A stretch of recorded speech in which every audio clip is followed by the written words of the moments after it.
রাঙামাটি শহরে জনসংখ্যার চাপের কারণেই বাড়ছে পাহাড় ধসের ঝুঁকি। দিন দিন সংকুচিত হচ্ছে সবুজ অঞ্চল। স্থানীয়রা বলছেন, প্রত্যন্ত এলাকায় সরকারি সুবিধা পৌঁছায় না ঠিকমতো। শিক্ষা, চিকিৎসা সহ সব ক্ষেত্রে উপজেলাগুলো অনেক পিছিয়ে থাকায় বাধ্য হয়ে শহরমুখী হচ্ছে লোকজন। এতে বাড়ছে পাহাড় কেটে জনবসতি গড়ার প্রবণতা। একসময় রাঙামাটি শহরে যে পাহাড়ে সবুজের সমারোহ দেখা যেত, সেখানে এখন মানুষের কোলাহল আর অপরিকল্পিত বসতি। অভিযোগ আছে, উপজেলা পর্যায়ের অনেক সরকারি কর্মকর্তা নিয়মিত কর্মস্থলে থাকেন না, ফলে সাধারণ সেবার জন্য ছুটতে হয় জেলা সদরে। চিকিৎসা, আইনি সেবা বা মানসম্মত শিক্ষার জন্য নিম্ন আয়ের অনেক পরিবার গ্রামের শেষ সম্বল বিক্রি করে ভিড় করছে শহরে। আর মূল শহরে জায়গা না পেয়ে আশেপাশে পাহাড়ে নিচ্ছে আশ্রয়।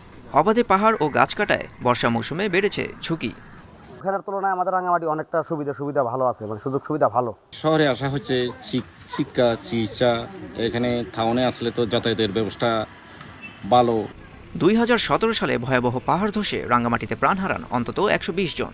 এরপর প্রতি বছর বর্ষা এলেই প্রশাসনের পক্ষ থেকে মাইকিং আর আশ্রয়কেন্দ্রে নেওয়ার তোড়জোড় চললেও ঝুঁকিপূর্ণ বসতি সরানো বা বনায়নের স্থায়ী উদ্যোগ নেওয়া হয়নি।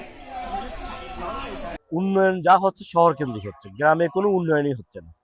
আপনি নাই কোনো চিকিৎসা, নাই কোনো স্বাস্থ্য সেবা, নাই কোনো উন্নয়ন, নাই কোনো রাস্তাঘাট, কিছুই নাই। উৎপাদিত পণ্যগুলো তারা শহরে নিয়ে এসে হয়তো উপজেলা সদরে নিয়ে এসে বিক্রি করার মতো তাদের ওই স্কোপটা নাই। প্রশাসন স্বীকার করছে, নাগরিক সেবা শুধু জেলা শহরে আটকে না রেখে প্রান্তিক পর্যায়ে ছড়িয়ে দেওয়া প্রয়োজন।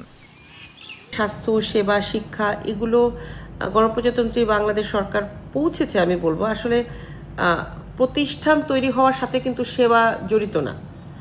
আমার হাসপাতাল আছে, আমার স্কুল আছে, কিন্তু আমার শিক্ষক নেই, আমার ডাক্তার যাচ্ছে না, পোস্টিং দিলে তিনি থাকতে চাচ্ছেন না, নার্স থাকছেন না, তাহলে হাসপাতালে আসলে রোগী কিভাবে সেবা নেবেন?